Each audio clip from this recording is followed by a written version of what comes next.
Agora vamos passar para o terceiro e último tema de nossa live, que é novamente a resposta, né, aos liquidacionistas dos Estados Unidos. Bem, eu falei, né, algumas lives atrás sobre justamente o processo de liquidação que houve do CRCP-USA, né, do Comitê para Reconstituir o Partido Comunista dos Estados Unidos, e o processo de divulgação de nomes, endereços, documentos que foram feitos pelos liquidacionistas lá naquele país. Ocorre que um dos liquidacionistas, né, particularmente o dono do blog, né, que divulgou esses documentos, ele fez algumas respostas a mim no meu Twitter, né? Enfim, aquelas respostas mais comprovam o que eu falei no vídeo do que qualquer outra coisa, mais do que qualquer coisa que eu pudesse vir aqui a falar para os companheiros. Basicamente, aponta o dedo, faz várias acusações, me chama de coisas, por exemplo, que eu não sou, espera que todos acreditem, sem nenhum interesse político por trás, sem nenhum interesse ideológico por trás. É puramente aquele interesse que eu comentei, daquela tradição da pequena burguesia lumpen norte-americana, de fazer as exposições, as lacrações ali no Twitter, né, na internet, sem tomar o debate ideológico, né, com uma postura certa, né, uma postura concreta, ideológica mesmo e política. Não, apenas acusações e apontar o dedo.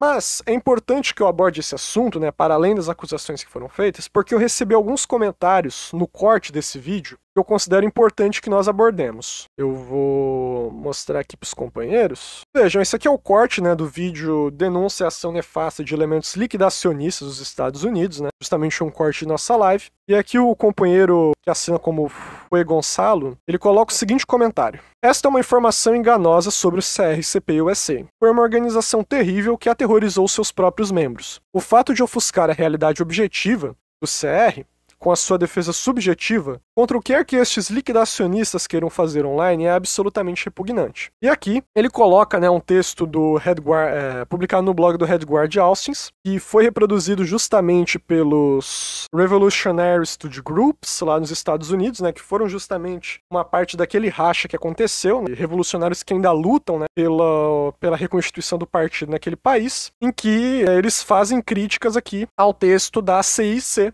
que eu havia comentado também naquela live, né, e colocam que a direção do CRCP-USA era uma linha oportunista de direita e que o liquidacionismo foi um produto direto do oportunismo daquela direção. Então vejam, eu acho importante que a gente responda aqui e destacar uma questão fundamental. Vejam, a minha live sobre essa questão não era sobre os problemas, políticas, erros que aconteceram no CRCP-USA. Não era este motivo. E por que não era? Porque, para se classificar como uma linha oportunista, uma linha liquidacionista muito mais grave, necessita de muito mais coisa do que ter um estilo de trabalho, método incorreto, de ter política perniciosa contra os seus próprios ativistas. É necessário muito mais do que isso, e eu já vou explicar o porquê. Mas dito isso, essas contradições que se manifestam no CR se constituem até o presente momento, e até as informações que a gente tem disponível, né, informações divulgadas pelos próprios liquidacionistas, com seus relatos em seus blogs, são contradições no seio do povo. Sendo contradições no seio do povo, ou seja, contradições que podem ser resolvidas de maneira não antagônica e contradições que envolvem o próprio seio do movimento revolucionário, não cabe a mim, enquanto um democrata, um ativista aqui no Brasil, ficar influenciando na luta de duas linhas que acontece em outro país. Esse não é meu papel, eu não tenho nem o direito sequer de fazer isso. Isso é um absurdo. A luta de duas linhas de cada partido se desenvolve, de cada organização, de cada movimento, se desenvolve com cada movimento. Não cabe a mim aqui intervir sobre isso. Agora, quando nós falamos de divulgação de documentos internos, quando nós falamos de divulgação de nomes, de endereços, de dirigentes, de quadros, de massas para a reação, nós não estamos mais falando de luta de duas linhas. Nós não estamos mais falando de contradições no seio do povo. Nós estamos falando de contradições antagônicas. Nós estamos falando de traição do nível mais alto possível, certo? Do mais alto possível. Portanto, é incorreto colocar, como colocou o companheiro ali nos comentários, que o que os liquidacionistas querem fazer online não é um problema. O problema mesmo era o que os oportunistas fizeram na direção. Tinham práticas abusivas. Isso é um absurdo. Isso não pode ser tido como uma tese comum. E agora eu vou comentar um pouco melhor sobre essa questão. Vejam, vamos pegar os exemplos históricos do movimento comunista internacional. Esse aqui, companheiros, é um texto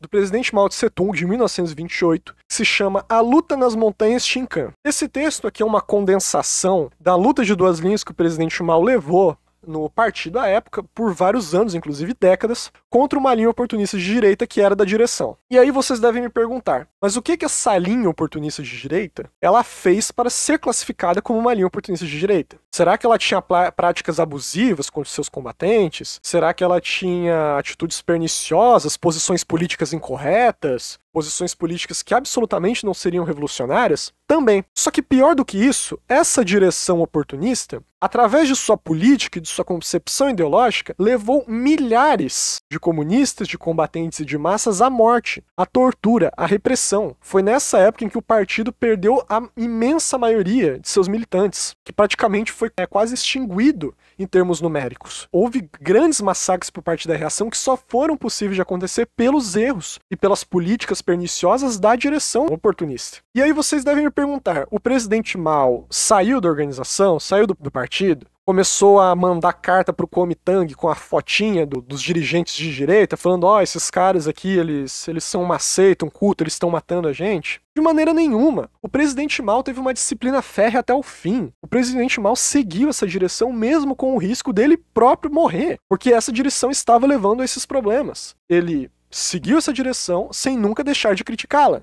e internamente através da luta de duas linhas. E após uma longa e ampla luta de duas linhas, em 1935, o presidente Mao vai tomar a direção, vai vencer a luta de duas linhas, e a partir daí vai desenvolver novamente o processo revolucionário na China a um patamar muito maior, desenvolvendo o pensamento Mao Tse Tung propriamente, desenvolvendo a Guerra Popular. Vejam que mesmo com essas políticas desastrosas da linha de direita do partido, o presidente Mao não chamava eles na época de reacionários, de anticomunistas, de oportunistas, de sectários, não. Ele seguiu sendo um disciplinado militante até que no final ele venceu a luta de duas linhas, porque ele colocava a linha correta. Vejam a diferença de postura que a gente está falando e vejam que é uma postura proletária. Sujeitar ao coletivo, de abandonar os interesses dos pequenos burgueses, as ofensas pessoais, certo? Vejam a importância dessa concepção. Eu vou mais além. Eu vou mostrar aqui para os companheiros esse texto aqui sobre o desvio de direita do Partido Comunista Bolchevique da União Soviética, do Stalin, mais particularmente a sua parte 3. E vejam que interessante, nesse texto aqui, nesse amplo documento, o Stalin ele faz uma grande análise dos problemas que envolviam a Bukharin e sua linha, e seus camaradas à época. Ele faz uma ampla análise sobre isso. E aí vocês vejam, mas qual que era o problema do Bukharin? Ele só tinha posições erradas? Ele só discordava? Ou ele tinha políticas abusivas, perniciosas? O Stalin coloca aqui, o Bukharin desenvolveu atividade antipartido, se relacionou secretamente com os trotskistas, desenvolveu uma série de relações com inimigos do povo internacionalmente, ou seja,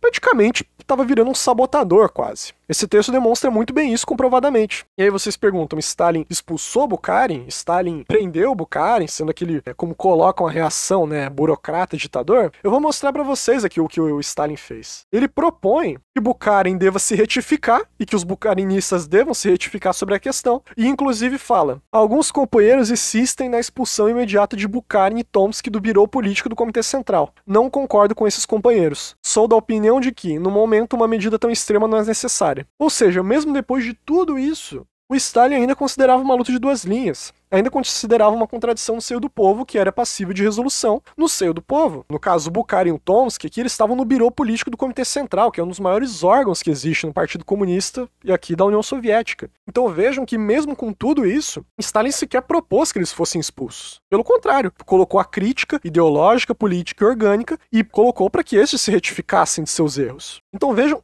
essa é a postura proletária de se lidar com luta de duas linhas, se lidar com críticas, certo? Se lidar com esses problemas. Por isso, companheiros, eu acho que é muito danoso quando se coloca em pé de igualdade os problemas que se desenvolverem, serem desenvolvidos lá no CR-CPI-USA por parte de sua direção, e a ação de traição dos liquidacionistas que lá se desenvolvem. Não são contradições da mesma categoria. Os Revolutionary Study Groups, eles devem demarcar dessa forma. Eu já conheci aquele texto que o companheiro enviou, e as críticas ali que eles colocam, muitas delas são com certeza válidas, E claro, não tô aqui para julgar a luta de duas linhas lá que se desenvolvem, mas é necessário demarcar com os liquidacionistas, isso não é feito de uma forma concreta. É necessário isso é o principal neste momento, Para além de criticar a direção que se considera oportunista. Para se considerar de fato uma linha oportunista, como eu coloquei, seria necessário que se comprovassem crimes contra o povo, colaboração com a reação, colaboração com os reacionários, com o imperialismo, Todos, vários documentos, vários relatos falaram, não, cometeram crimes contra o povo, cometeram crimes contra o povo. De fato, várias políticas perniciosas foram denunciadas, mas até agora nenhum crime nesse sentido foi comprovado. Nada desse sentido foi comprovado. É necessário, então, que se comprove se afirma tanto isso, certo, companheiros? Então é isso fundamental, né? Trazer essa questão justamente para a gente conversar um pouco, né? Justamente para entender essa diferença de contradições. Não estou defendendo aqui os erros, os problemas que aconteceram no CRCP USA. Não estou nem colocando aqui a luta de duas linhas e tomando uma posição na luta de duas linhas. Porque, como eu falei, é uma luta que se desenvolve em outro país, em outra organização. Não tem nada a ver comigo, eu não tenho que intervir sobre isso.